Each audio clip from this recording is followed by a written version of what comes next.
You're about to learn something uncomfortable. Not because it's wrong, but because no one ever told you. Women don't lose attraction because you're not kind enough, attentive enough, or communicative enough. They lose it because you listen too literally. What they respond to is rarely what they ask for. There's a silent language operating beneath words, a biological signal system most men never learn to read. Once you see it, you'll realize why attraction fades and why some men never get replaced. We live in a world of curated masks and social scripts, but your nervous system hasn't updated its software in 50,000 years. Women communicate desire through silence more than words ever could. What they crave most is what they will never ask for directly. The things she refuses to verbalize are the exact things her biology is screaming for. The men who understand this don't just win at dating. They control the entire emotional climate of their relationships. In 1957, the psychologist Leon Festinger changed our understanding of the human mind when he published his research on cognitive dissonance. He identified a profound gap between what people say they want and what they actually desire when their impulses are triggered. In the realm of attraction, this gap is a canyon. Women will tell you one thing with their logical, socialized minds while their nervous systems are vibrating with a completely different set of needs. This isn't about manipulation or tricks. It's about understanding the raw architecture of female desire. Most men spend their entire lives playing checkers, focusing on the surface level of conversation and the literal meaning of sentences, while women are operating in emotional dimensions these men never learn to see. They listen to what she says, they ignore what she does, and then they wonder why the passion died 6 months into the relationship. They wonder why she seems distant or why the chemistry that once felt electric now feels like a tedious job interview. Here is the truth they don't teach you in school. Female desire doesn't operate on logic. It operates on something older, something deeper, something that predates language itself. Women grew up in a world that historically punished them for wanting too much, for asking too directly, or for appearing too eager. Socialization taught them to speak in code, to communicate through behavior, through tension, and through the strategic use of what they don't say. If you cannot read that language, you are living in a translation of reality that is always one step behind the truth. Your ability to decode these signals determines the entire trajectory of your intimate life. It isn't your money, it isn't your looks, and it isn't your ability to perform some rehearsed routine you found online. It is your ability to see what she needs before she has to reduce it to words. That is the fundamental difference between being the man she chooses and the man she simply settles for. Behavioral researcher Dr. Wednesday Martin spent years studying the intricacies of female sexuality, and her findings revealed something most men are too afraid to consider. Women's desire does not intensify in the presence of absolute safety and predictability. It intensifies in the presence of strategic uncertainty. Not chaos, but uncertainty. The same neurological pathways that fire during the early stages of a high-stakes hunt, dopamine, norepinephrine, and intense anticipation, are the ones that fuel attraction. These pathways do not activate from comfort. They activate from a controlled unpredictability.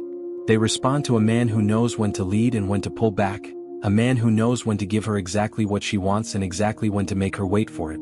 Anthropologist Helen Fisher's brain imaging studies confirmed this by showing that when a woman is truly attracted to a man, her brain lights up in the regions associated with craving, not just affection. Craving is the language of addiction, of pursuit, and of the hunt. This isn't a flaw in psychology, it's a feature. Modern dating has tried to sanitize this truth to make it more palatable, but biology does not care about social performance. It cares about what actually works. There are 6 specific behaviors that trigger something primal in the female nervous system. 6 things she wants you to do but will never, ever ask for directly. The first is that she wants you to make her feel slightly out of control. Not unsafe but out of control. There is a massive distinction here that most men fail to grasp. They confuse dominance with aggression. They think taking charge means being loud, forceful, or imposing their will through sheer volume. But real dominance is quiet. It is an internal state of being. It's in the way you move through a room, the way you place your hand on her lower back to guide her, and the way you decide where the night is going without looking at her for a green light every 5 minutes. When you lead, she feels a profound sense of relief because she no longer has to manage the environment. Modern women spend their entire lives in a state of high-level control. They are making decisions, managing teams, navigating complex social dynamics, and carrying the mental load of their careers and families. By the time she is with you, the last thing she wants is another committee meeting disguised as a date. She wants to let go. She wants to feel that you have everything handled so that she can finally drop her guard.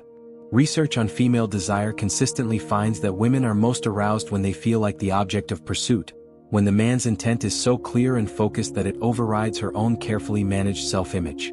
But she cannot ask for this. The moment she has to give you instructions on how to lead her, you aren't leading anymore. You're just an employee following a manual.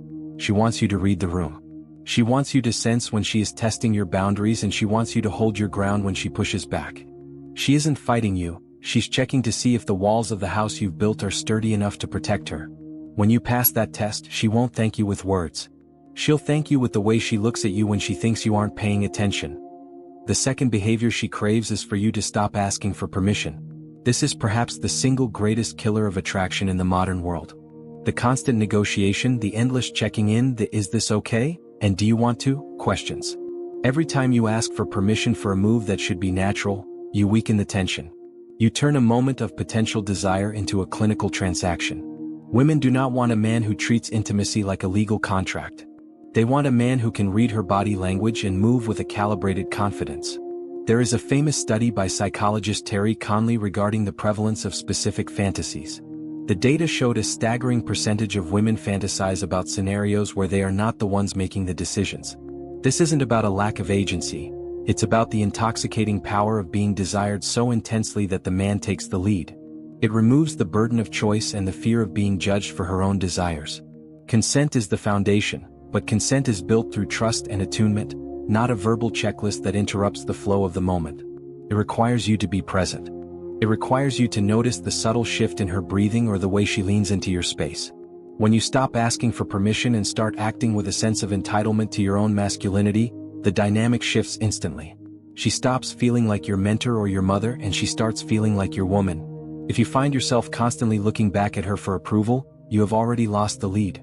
The third thing she wants is for you to push back when she tests you. This is the behavior that confuses men the most. They think if they are good and agreeable, they will be rewarded with affection. The opposite is true. Women test men because they need to know if you are solid. They need to know if you will crumble the moment they apply a little emotional pressure.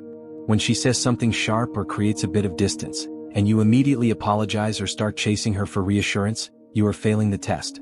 In that moment, she loses respect for you. It isn't a conscious choice, it's a biological reaction. If you cannot handle a little bit of turbulence from her, how could you possibly handle the weight of the world? Psychologist John Gottman, who spent decades studying what makes relationships last, found that the most successful couples are not those who avoid conflict, but those who maintain their individual identity during conflict. When she tests you, she is actually looking for your boundaries.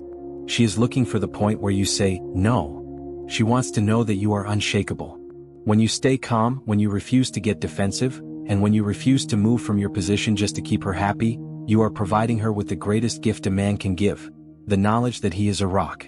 That immovability is what she is truly craving. She doesn't want to win the fight, she wants to know that you can't be beaten.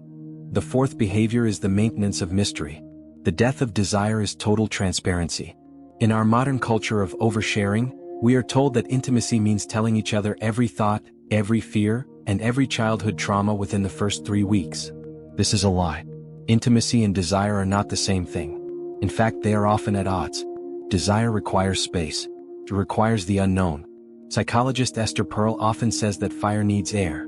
If you become completely predictable, if you are always available, and if you have no part of your life that is just for you, you become like a piece of furniture in her house. You are comfortable, you are reliable, but you are boring. You must maintain your own internal world. You must have thoughts and pursuits that she does not have 24/7 access to. This doesn't mean being dishonest, it means being self-contained. When she asks what you're thinking and you say, nothing, and you actually mean it because you were busy processing your own mission, it creates a vacuum that she wants to fill. Keeps her curious. It keeps her wondering what is going on behind your eyes. The moment you become an open book with nothing left to discover is the moment the chase ends, and for the human brain, once the chase ends, the dopamine stops flowing. The fifth and perhaps most vital behavior is that you must prioritize your mission over her. This sounds counterintuitive because we are told that making her your world is the height of romance. But to a woman's biological hardwiring, a man whose world revolves entirely around a woman is a man with no direction. Women are attracted to men who have a purpose that is larger than the relationship. Evolutionary psychologist David Buss's research on mate selection is clear. Women are attracted to status, ambition, and the ability to navigate the world effectively. Ambition is a signal of genetic fitness. When you drop your plans, skip your workout, or neglect your career goals just to spend another hour on the phone with her, you aren't showing her love. You're showing her that you are low value. You are signaling that she is the only good thing you have going for you. That is suffocating. She doesn't want to be your world. She wants to be a passenger in a high-speed vehicle that you are driving toward a destination. When you tell her you can't see her because you have work to do, you aren't pushing her away, you are increasing your value in her eyes. You are showing her that your time is a scarce resource. This triggers her competitive drive. She begins to wonder if she is doing enough to stay part of your mission. This isn't a game, it is simply the way human beings respond to value. We value what we have to earn, and we ignore what is given away for free. The sixth behavior is the power of ending the interaction first. Most men linger far too long. They stay on the date until the conversation runs dry. They stay on the phone until there is nothing left to say. They hover around her, trying to squeeze every last drop of validation out of the moment. This reeks of neediness. There is a psychological principle called the peak end rule, which states that we remember experiences based on their most intense point and the way they ended. If you let the energy fizzle out and wait for her to be the one to say she has to go, the final memory she has of you is one of boredom and stagnation. But if you are the one who ends the interaction while the energy is still high, if you are the one who says, "I've had a great time but I've got to get going," while you're both still laughing, you leave her in a state of deprivation. You leave her wanting more. You leave a vacuum in her mind that she will spend the next few hours trying to fill with thoughts of you. The person who controls the terms of separation is the person who holds the power in the dynamic. This applies to everything from text messages to physical intimacy.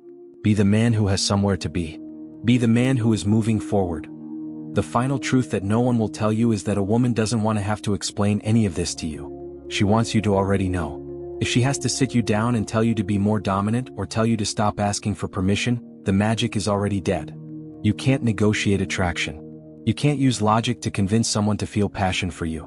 You can only embody the behaviors that trigger her nervous system. Most men are so terrified of making a mistake that they play it safe, and playing it safe is the biggest mistake you can make. They become nice guys, who are perfectly acceptable but completely undesirable. Desire doesn't come from comfort, it comes from the tension of polarity. It comes from the friction between a man who knows what he wants and a woman who wants to be led. Everything we've discussed requires you to take a risk. It requires you to stop seeking approval and start creating your own reality. The men who understand this don't ask for permission to exist. They move through the world with a quiet, grounded certainty that can be felt by everyone around them. It isn't arrogance. It is the simple realization that you are the architect of your own life. In a world full of men who are afraid to be men, the one who isn't becomes instantly magnetic. She won't tell you these things. She can't. But now that the veil has been lifted, the choice is yours. You can go back to the literal world, the world of words and scripts and playing it safe, or you can start tuning into the silent language of desire. You can continue to be the man who asks, or you can become the man who knows. If you found this breakdown valuable and you're ready to master the psychology that most men will never understand, make sure to subscribe and turn on notifications. We are diving deep into the hidden mechanics of human nature, and you don't want to miss what's coming next. Leave a comment below with the word certainty if you've made it this far, so I know who is actually ready to do the work. The path is open. It's time to lead.